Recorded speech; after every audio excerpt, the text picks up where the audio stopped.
This is Lewis Hart for Boxing Social in association with Empire Fight Store Forged Irish Stout. Delighted, as always, to join with Billy Nelson.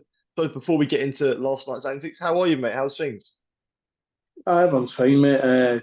Busy in the gym just now, so I'm up and down in England sparring, getting people prepared for the fights. I had a good win on Friday night. But look, baby, he got his second consecutive stoppage in the second round. Boxed particularly well. Good shot selection. Delighted with him, the improvement, and it's coming along really well. Absolutely. I suppose just before we do get into last night's antics, I did need to talk about. I see you had Sean Noakes sparring up with Lewis Crocker. Some great rounds that must have been between the two. Aye, very good. Aye, I've got Jack Rafferty coming up tomorrow. Yeah. I think he's 21 or 22-0, so he's coming up for a few days as well. And then we'll be back down to Manchester to spar William Crawler and the big Welsh boy that's was an excellent amateur. Yeah. So all gears ahead of June 22nd for Lewis Crocker then? Aye, and I'm waiting on Sultan Zorbeck's over in America just now. He's got a good fight on the 14th of June as well, so looking forward to that as well. Absolutely. Well, I suppose we'll get into yesterday's antics. Oleksandr Usyk is the undisputed heavyweight world champion, defeating Tyson Fury by split decision, a close fight. But I suppose, what did you make of yesterday's performance from Oleksandr Usyk? Well, first and foremost, I think both of them are a credit to boxing. You know, excellent fighters. I read this morning people giving Tyson a hard time. They want to get a grip of themselves. You know, I mean, the guy's a phenomenal fighter. He just came up against a guy that was slightly better on the night. Great fight, great to watch. Love to see the rematch. Don't know if it'll happen. Yeah, I was going to say, what did you make of the fight? And I suppose, how did you score it? Do you think Oleksandr Usyk was the rightful decision in the end? I had Oleksandr Usyk by 3 rounds. I just thought he kept peppering him. I'd have liked to have seen Tyson Fury in the front foot considerably a lot more. I mean, his coach said that he was going to go in and give it the Kronk style. He never gave it a Kronk style, did he? Yeah, definitely. And I suppose when it comes to Oleksandr Usyk, what do you think it is about him in so many of his fights where, maybe it might be a little bit nip and tuck in the first 6 rounds, but as we saw yesterday, he finished the fight so strongly. What do you think it is about him where he is such a good finisher that he is? Well, there was a suggestion when he first turned pro that he was weakening the second half of the second half of a contest, which personally I never seen. Yeah. But what I suggest is he's grew into a stronger heavyweight now, and he's managing to take that work rate that he's got the full 12 rounds. He's a complete fighter, isn't he? He's just a fantastic fighter. Do you think there's a case for the fight potentially being stopped in the 9th round? 100%. I mean, well, do you not? Oh yeah. I thought it was very lucky to not be stopped. Yeah. That'd have been an icing and a cake for Usyk, wouldn't it have? Mm-hmm. Definitely, yeah. And I suppose when it does come for someone like Oleksandr Usyk, do you think that there's fair arguments to say, he is one of the greatest ever heavyweights in general? I know he's not obviously had a long career at heavyweight, but a very case argument for what he done at cruiserweight and what he done at heavyweight to be in that conversation. I don't think you can say he's one of the best heavyweights in history, but you can say he's one of the best complete fighters in history. between cruiserweight and heavyweight, because of who he's faced and what people forget is each and every fight that he's had and world title level has been away from home. Yeah. Every one of them. Everyone. So, mate, he's got to be up there as one of the all-time great fighters, but not in the heavyweight division because he's only had maybe 6 opponents, something like that. Yeah. Muhammad Ali fought the best of the best. The copious amounts of top fighters. Yeah. He's maybe fought top fighters, AJ, and Tyson. Yeah. Not Dubois in that conversation? No. Yeah. No. That's fair. How can you say that when he beat him at every single round? They beat him. Yeah. And then okay, that's fair. I mean, There's no argument for that whatsoever. But I was just saying, if you'd include it in his heavyweight resume. So no, okay, that's fair enough. No. What has Daniel done to deserve that? What has he done? I suppose he's fighting for a world title next. I think, well, potentially. Well, yeah. But what has he done? What has he done to deserve to win the world title? Beat Jamel Miller? Jarrell Miller, yeah. Come on, mate. Face it. That's the same Jamel Miller that refused to spar my boxer. Refused to spar him, let alone fight him. Just playing devil's advocate there, but I suppose when it that's right, yeah. When I suppose talking of the corner, and obviously yourself, you're a trainer, and you've been involved in high pressure environments. I see this morning Fury's corner coming under a lot of criticism, too many voices, and that. I suppose from your opinion, seeing that, what do you make of that criticism? There's one coach, there's one voice. That's the voice that you should be listening to. Sugar Hill. No, anybody else. It's the same scenario when Rob McCracken got undermined and two other coaches came into the corner with him. They thought they were the dog's bollocks. And they were the coaches. There's one coach, one head coach. Let the head coach do the speaking. Yeah, I was going to say, like, what do you make of that dynamic when you've got different coaches who, obviously Andy Lee in that corner, he trains Joseph Parker and other fighters. Do you think, not trying to throw them under the bus, but do you think it can be sometimes a dangerous dynamic when you may have too many egos in a corner? But you should know your place. You should know where you are in the team. Yeah. I'm not saying anything about Andy, but would Andy allow that to happen in his corner? Yeah. I wouldn't allow it to happen in my corner. I probably wouldn't have other coaches in the corner with me. Yeah.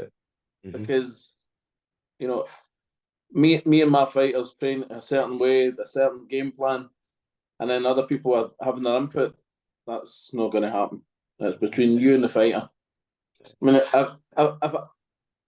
just for talking sake, if you were fighting Lewis Crocker and I'm training Lewis Crocker, you came into the corner to work with Lewis Crocker, and you were kind of helping out in the gym. Who's he truly going to listen to? Yeah. You or me? Yeah. Well, I suppose if the main trainer then yourself, yeah. So why should the other people have a voice in the corner? It shouldn't be, and it's not a criticism. It's just people should know their place. Was there anyone that caught your eye on the card? Agit Kabayel with another solid win. He's obviously a heavyweight and a potential opponent for Martin Bakole. I think that'd be a fight that a lot of people would like to see. Would have that fight, no problem whatsoever. Absolutely no problem whatsoever. Frank Sanchez got offered the fight with Martin, knocked it back. Yeah. And there's the reason why. Yeah, I was going to say. Also, well, I suppose when it comes to that, I did want to bring something up, actually. There was an interview Dave Allen done with Andy McCart on IFL, and he was talking about who the best heavyweight's going to be. And he said, he thinks that Martin Bakole is the best heavyweight, and he said he's head on. What do you make of those comments from Dave Allen? Sort of good to see, I suppose, someone from the outside voice back in Bakole as well. Well, they've sparred Martin, and he sparred Fury, and he sparred Usyk. They've knows how good Martin is. Mm-hmm. I've said it for a long time. Listen, Martin's from Congo. Martin's not well known. He's no very commercial. He's no good what the British guys have got behind him. But things will be changing very shortly, very, very shortly, and then it's down to him to prove me right, with things that I've said about him, because everybody knows. You ask Tyson Fury, listen, the amount of times I went to Tyson Fury's and there's top fighters in his gym, the best sparring he's got out of all of them was Martin, each and every time. That's why he keeps getting invited back. Yeah.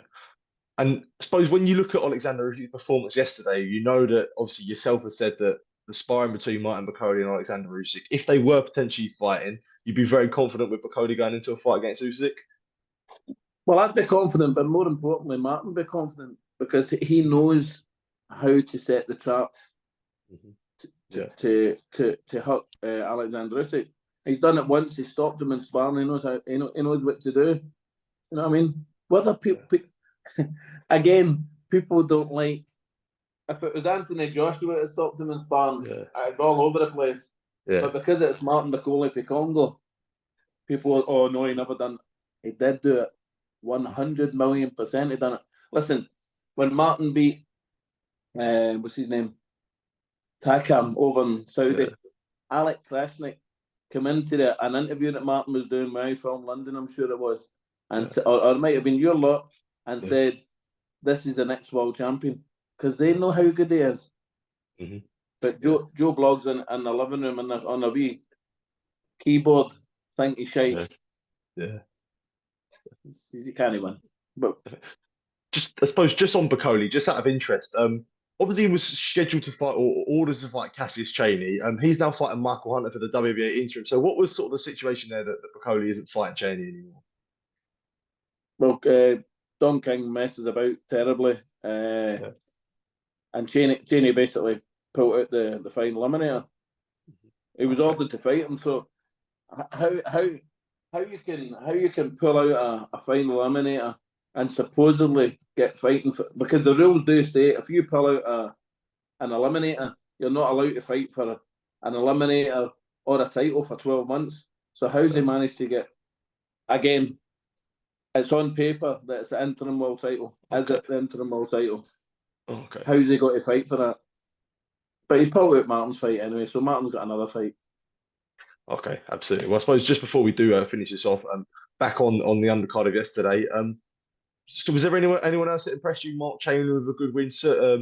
Mark Chamberlain's a top fighter. That's going to be some fight with him and that Sam Noakes. That'll be a belter, absolute belter. And that they deserve lots of money to fight each other. Top fight. And I hope there's a major title attached to that. Delighted for Anthony Kakachi. Although Joe Cadena, what a fighter. I'd have liked to have seen him move up to lightweight a fight or two ago. People are saying that the left hook that he get caught with on the break, turned the fight. That's a lot of nonsense. He was throwing some cracking combinations after that. You know, and I think it wasn't an illegal shot because he was turning into the shot when the referee said break. The referee should have got in quicker. So he should have. That was the referee's fault, in my opinion. Definitely. Just on Kakache there, actually, and I tweeted just before we went on this Zoom. When it comes to guys from Belfast, they're consistently making world champions year after year. You've obviously got Lewis Crocker from Belfast, who ideally would be tipped to be the next world champion. What do you think it is about a city that isn't always, it's not the biggest city, but they have such a hotbed for talent to consistently provide talent in boxing? Well, do you know what I noticed in Belfast? See, the gyms are top draw. The gymnasiums are top draw. And if athletes can train in good gyms with good coaches, they're going to generate good fighters and top fighters. I mean, I was in the Holy Trinity gym, and it's probably the best amateur gym I've ever been in. It's fantastic facilities. You know what I mean? So they've got the best of the young boys, good coaches. They're about. I mean, they're a top club in Belfast. And they've produced many. I mean, I think Anthony came for that gym, didn't he? I think so. Yeah. Because it's Hawkins, the man Hawkins, and a wee Barry O'Neill. Top people, by the way. Lovely people.